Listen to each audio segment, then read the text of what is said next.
Hello सबको, आप सबका मेरे चैनल में स्वागत है। आज हम रेजिन से लैम्प बनाने जा रहे हैं और उस टेक्निक में मैंने डेकोपाज का यूज़ भी किया है, जो कि आप मेरे पुरानी वीडियोस में देख सकते हैं कि कैसे करते हैं। ये वीडियो बहुत ही डिफ़िकल्ट वीडियो था, इसलिए नहीं क्योंकि करना मुश्किल था, बल्कि इसलिए क्योंकि इसको करने में 3 दिन लगे थे और मटेरियल रिक्वायर्ड भी बहुत ज़्यादा थे। काफ़ी मटेरियल्स का लिंक मैं नीचे डिस्क्रिप्शन में शेयर कर रही हूँ, आप वहाँ से ले सकते हैं। लैम्प बनाने की प्रोसेस थोड़ी कॉम्प्लिकेटेड है, इसलिए मैंने इसको 5 स्टेप्स में डिवाइड कर दिया है। स्टेप 1 में आप लैम्प का वुड फ्रेम बनाएंगे और उसका बेस बनाएंगे। लैम्प का जो फ्रेम है वो मैंने जो रेक्टेंगुलर फ्रेम है वो मैंने फाइन वुड रेक्टेंगुलर शीट से बनाया हुआ है। ये मैंने ऑनलाइन अमेज़ॉन पे ऑर्डर की थी। क्वालिटी बहुत अच्छी नहीं है, इसलिए मैं रिकमेंड करूँगी कि आप किसी कारपेंटर से ये बनवा लें। बेस मैंने छोटा सा एक कारपेंटर से कटवाया था। ऑल्सो आपको इसके साथ एक्रिलिक शीट्स की भी रिक्वायरमेंट पड़ेगी, जो आप इसके जो रेक्टेंगल है उसकी अंदर की डायमेंशन के हिसाब से कट करेंगे। जो टिश्यू पेपर है वो मैं यूज़ कर रही हूँ उसको डेकोरेट करने के लिए। डेकोपाज टेक्निक यूज़ करके मैं इस रेक्टेंगुलर फ्रेम को डेकोरेट करूँगी। या अगर आपको नहीं करना है तो आप इसको प्लेन कलर कर सकते हैं। अगर आपको वो भी नहीं करना है तो आप इसको इसके नेचुरल कलर में भी छोड़ सकते हैं, ये आपकी मर्ज़ी है। स्टेप 2 बिल्कुल ऑप्शनल होता है। स्टेप 2 बिल्कुल ऑप्शनल है, ये आपकी मर्ज़ी है। आप चाहें तो अपने फ्रेम को नेचुरल वुड कलर भी छोड़ सकते हैं या कोई और नॉर्मल कलर भी अप्लाई कर सकते हैं। एक्रिलिक कलर्स बेस्ट रहते हैं वुड पे कलर करने के लिए। आप स्प्रे पेंट्स भी यूज़ कर सकते हैं, सब आपकी चॉइस पर है।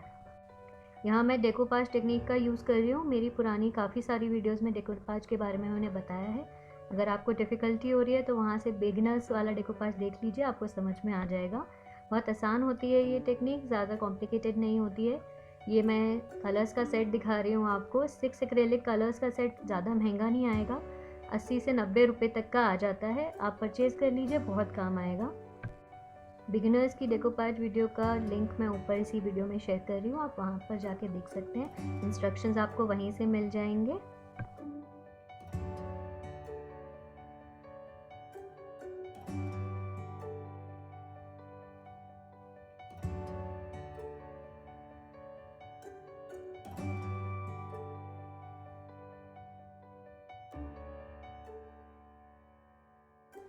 डेकोपाज करने के लिए यहाँ पर मैंने मॉड पॉच का यूज़ किया है। अगर आपके पास मॉड पॉच नहीं है तो ज़रूरी नहीं है कि आप उसे यूज़ कीजिए।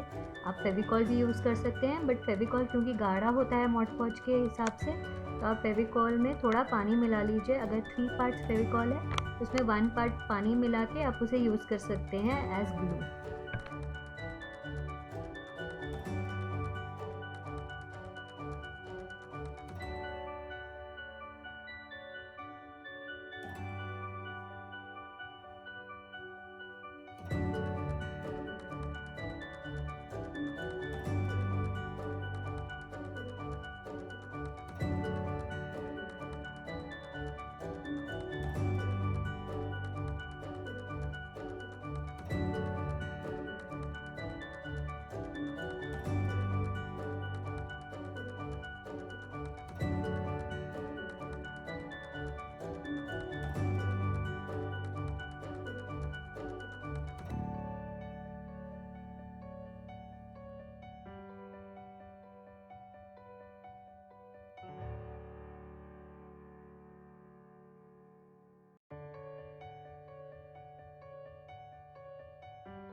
अपने टिश्यू के कलर के हिसाब से मैंने बेस को भी ब्लू कलर दिया है और उसमें मैं अभी थोड़ा स्टेंसिल वर्क करने जा रही हूँ। ये सारा ऑप्शनल है, आपकी मर्ज़ी है, आपको करना है तो कीजिए, अगर नहीं करना है तो ये सारे स्टेप्स आप स्किप भी कर सकते हैं। ये सब आप पे डिपेंड करता है। मैं ये बार बार रिपीट कर रही हूँ ताकि आपको कंफ्यूज ना हो, और चाहें तो ये स्टेप्स स्किप कर सकते हैं। यहाँ जो मैं पेस्ट यूज़ कर रही हूँ इसे एम्बॉसिंग पेस्ट कहते हैं। अगर आपको पास घर पे नहीं है तो आप इसे बना सकते हैं, जिसको हम पुट्टी कहते हैं या प्लास्टर ऑफ पेरिस कहते हैं, वो पाउडर ले लीजिए। उस पाउडर में थोड़ा सा फेविकॉल, पानी और कलर मिला लीजिए। वो आपका तैयार है एम्बॉसिंग पेज। आप उसको उसी टाइम यूज़ कर लीजिए। थोड़ी देर के लिए रखेंगे तो वो जम जाता है।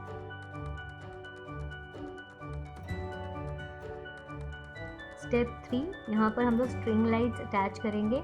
स्ट्रिंग लाइट्स मैंने जो यूज़ किए हैं वो मैंने ऑनलाइन ऑर्डर किए हैं, ज़्यादा महंगी नहीं है। सेट ऑफ 6 जो हैं वो अराउंड 300 या 400 का आया है, तो आप उसे यूज़ कर सकते हैं। इसमें बहुत हाई वोल्टेज वाली स्ट्रिंग लाइट्स ना यूज़ करें, क्योंकि आपका जो रेज़न है वो हीट से इफ़ेक्ट होता है।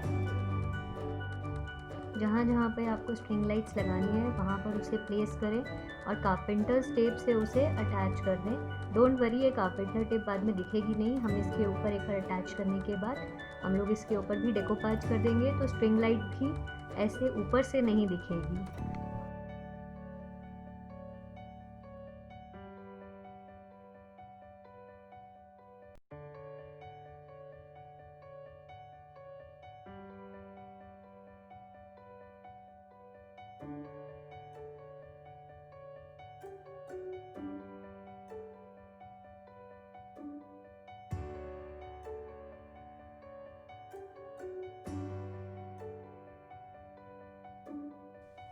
स्ट्रिंग लाइट्स को अच्छे से कारपेंटर टेप से चिपका दीजिए ताकि वो उसकी लाइंस या उसकी स्ट्रिंग्स विजिबल ना हो।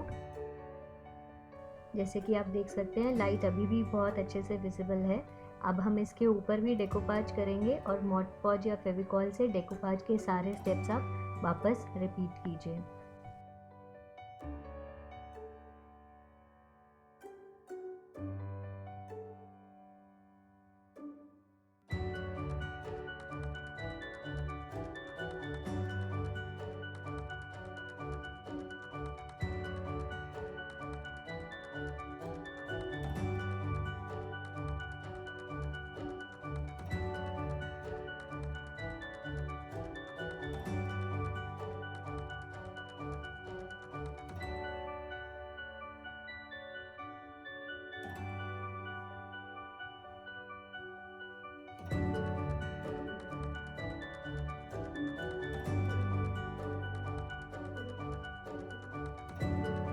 लीजिए, अब हमारा फ्रेम और बेस दोनों रेडी है। अब इसको साइड पे रख दीजिए, ग्लू को अच्छे से सूखने दीजिए। हम इस पे अब रेजिन का काम करेंगे। स्टेप 4, रेजिन मोल्ड बनाना और रेजिन को सेट करना। मोल्ड बनाने के लिए मैं एक्रिलिक शीट या फ्लेक्सी ग्लास शीट बोलते हैं इसको, उसका यूज़ कर रही हूँ। ये 3 mm है, मेरे को ये थोड़ी ज़्यादा हार्ड लगी। आप थोड़ी सी कम mm की, मे बी अराउंड 2 mm की ले लीजिए और अपने रेक्टेंगुलर जो आपका बेस है उसका अंदर का मेजरमेंट के हिसाब से उसे थोड़ा सा छोटा कट कीजिए। यहाँ पर मैं सिलिकॉन मैट का यूज़ कर रही हूँ। 2 मैट का सेट 200 रुपये का आया था। तो ये बहुत ही इजी और बहुत ही कंफर्टेबल होता है जब आप रेजिन का काम कर रहे होते हो, क्योंकि इस पर कुछ भी स्टिक नहीं करता है। एंड अगेन, रेजिन का काम करते हुए ग्लव ज़रूर पहनिए। मेरे एक्रेलिक कटआउट्स को मैं अब सेट कर रही हूँ। यहाँ पर मुझे बहुत डिफ़िकल्टी आई थी क्योंकि मैं उसे ठीक से सेट नहीं कर पा रही थी और मैं तरीके ढूंढ रही थी कि वो कैसे सेट हो। तो मैंने यहाँ पर अपना नॉर्मल सेलो टेप का यूज़ किया उसको स्टिक करने के लिए। जो ऊपर का पार्ट था वो थोड़ा सा ज़्यादा कट गया था मेरे से, लेकिन मैंने उसे सेट करते हुए थोड़ा अंदर की साइड सेट किया है। जब आप कट करें तो ध्यान रखें, क्योंकि ये 3 mm की शीट थी तो इसे कट करना भी बहुत डिफ़िकल्ट हो रहा था, ये ठीक से कट नहीं हो रही थी। मे बी नेक्स्ट वीडियो में मैं ट्राई करूँगी कि मैं किसी और मटेरियल से इसका बेस बनाऊँ या इसका जो मोल्ड है वो बन जाए। जैसे कि आप देख रहे हैं ऊपर के जो साइड्स हैं वो थोड़े लंबे हैं, दैट्स बिकॉज क्योंकि मैंने वो ठीक से कट नहीं किए हैं, वो थोड़े ज़्यादा कट हो गए थे। बट मैं उसको जब सेट कर रही हूँ तो मैं उसे अपने अंदर के रेक्टेंगल की डायमेंशन के हिसाब से सेट कर रही हूँ। यहाँ पर आपका ग्लू गन बहुत काम आएगा, क्योंकि हमें मेक श्योर करना है कि रेजिन लीक ना करे। तो आप अपने सारे साइड्स और सारा बेस ग्लू गन से आप उसे सील कर दें। ये वीडियो बनाने के लिए मैंने बहुत रिसर्च की थी, काफ़ी वीडियोस देखी थी, लेकिन सब जगह पे वो लोग सारे कॉस्टली मटेरियल का यूज़ कर रहे थे और मैं चाह रही थी कि मैं थोड़े सस्ते में ये सारी चीज़ें बना लूँ। तो इसीलिए मैं थोड़ा सस्ता मटेरियल यूज़ कर रही हूँ, लेकिन एंड में जो प्रोडक्ट बना वो बहुत ही बेहतरीन क्वालिटी का बना था। रेजिन्स के बेसिक्स की जो वीडियोस हैं वो बहुत सारी हैं मेरे पास, ऊपर मैं लिंक शेयर कर रही हूँ, आप उसमें जाके रेजिन के बेसिक्स देख सकते हैं। यहाँ पर मैं रेजिन और हार्डनर का यूज़ कर रही हूँ। मिक्सिंग रेशो 3:1 है। 75 ml अगर आप रेजिन यूज़ कर रहे हैं तो 25 ml आप हार्डनर यूज़ करेंगे। मेक श्योर आप उसे अच्छे से मिक्स कर लें, वरना रेजिन ठीक से सेट नहीं होता है और क्वालिटी रेजिन के ऊपर बहुत फ़र्क पड़ता है। अगर आप अच्छी क्वालिटी का रेजिन नहीं यूज़ करेंगे तो सेटिंग में प्रॉब्लम होती है, कलर में प्रॉब्लम होती है। यहाँ पर मैं पिगमेंट सिर्फ एक सिंगल पिगमेंट यूज़ कर रही हूँ और मैं चाह रही हूँ बहुत ही हल्का ब्लू हो, तो बहुत ही कम क्वांटिटी में मैं ब्लू कलर लूँगी। कलर के लिए मैंने इपॉक्स कलर मंगाए हैं, थोड़े एक्सपेंसिव हैं, 249 का एक कलर है, लेकिन बहुत लंबा चलेगा, क्वांटिटी बहुत ज़्यादा है। अगर आप वो स्पेंड नहीं कर सकते तो आप एक्रेलिक कलर्स का यूज़ कर सकते हैं। जो मैंने बॉक्स आपको 80-90 रुपीज़ का बनाया था उसमें ब्लू लीजिए, लेकिन बहुत ही कम कलर डालिए क्योंकि एक्रेलिक कलर्स मिक्सिंग में प्रॉब्लम करते हैं। तो मेक श्योर जब आप एक्रेलिक कलर्स यूज़ कर रहे हैं तो उन्हें अच्छे से मिक्स कर लें। थोड़ी शिमर, शाइन और ग्लिटर लाने के लिए मैं इसमें ग्लिटर यूज़ कर रही हूँ। आप चाहें तो कर सकते हैं, नहीं तो आप इसको छोड़ भी सकते हैं। ये हमारा सबसे आसान स्टेप है रेजिन को मोल्ड में डालना। इस मोल्ड को बिल्कुल मत हिलाइए अपनी जगह से, क्योंकि ग्लू गन का जो ग्लू है वो डिटैच भी हो सकता है। तो जहाँ पर आप इसे रख रहे हैं उसको आप वहीं छोड़ना है, उस जगह में काम कीजिए जो थोड़ी ओपन हो, जहाँ हवा हो, और अपने मटेरियल को, अपने रेजिन को आप वहीं छोड़ सकते हो ताकि वो 24 आवर्स के लिए वहीं रहे और सेट हो जाए। धूल मिट्टी ना हो उस जगह में, वरना रेजिन में वो बैठ जाएंगी तो रेजिन ठीक से सेट नहीं होगा।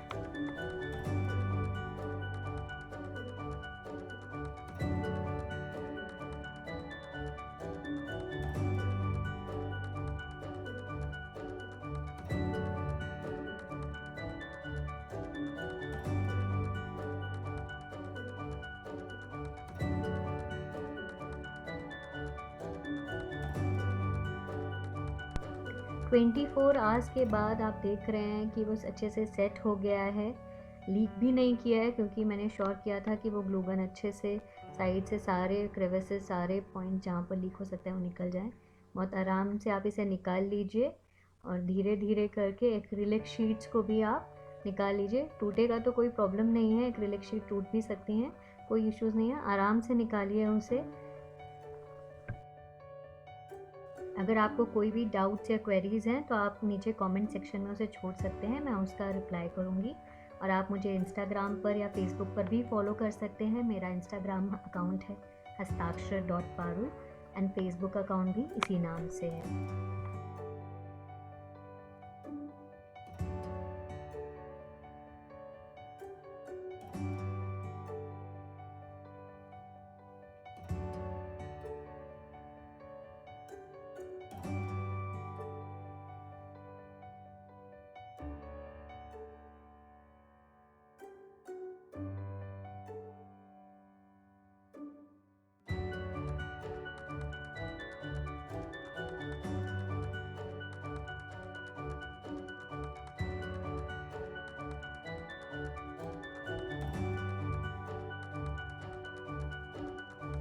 लीजिए, हमारा रेजिन मोल्ड अब तैयार है, और जैसे कि आप देख सकते हैं उसके एजेस थोड़े से रफ़ हैं और स्मूथ नहीं है। उसको स्मूथ करने के लिए हम नॉर्मल सैंड पेपर का यूज़ करेंगे।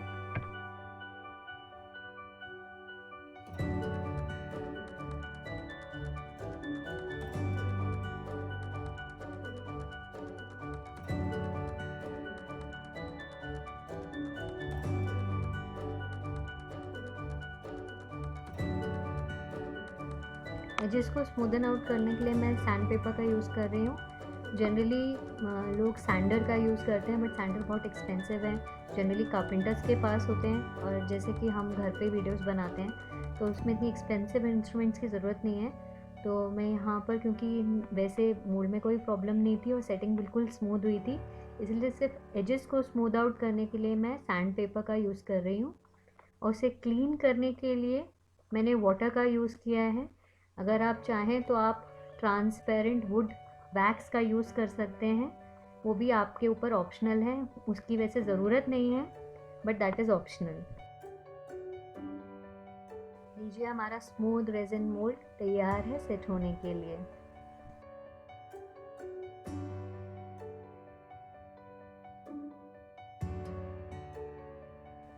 स्टेप 5 लास्ट स्टेप, हम सारे मटेरियल्स को, सारा जो हमने बनाया है उसको कंबाइन करेंगे और अपना लैम्प बनाएंगे। यहाँ पर मैं एरलटाइट का यूज़ कर रही हूँ, आप सुपर ग्लू भी यूज़ कर सकते हैं सारी चीज़ों को स्टिक करने के लिए। एरलटाइट बहुत इजीली अवेलेबल होता है, एक ट्यूब उसकी 80-90 रुपीज़ की आ जाती है, जिसको आपको मिक्स करके यूज़ करना होता है। यहाँ पर बहुत कम क्वांटिटी में एरलटाइट लगाइए, क्योंकि एरलटाइट जो होता है बहुत ही ज़्यादा जल्दी अच्छे से चिपका देता है।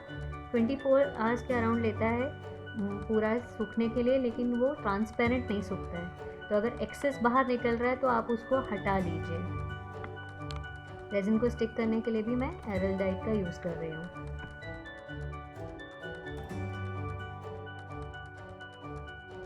एंड हमारा ब्यूटीफुल रेजिन लैम्प रेडी है आप लोगों के घर को सजाने के लिए। अगर आपको ये वीडियो अच्छी लगी हो तो please like, share and subscribe. Thank you for watching.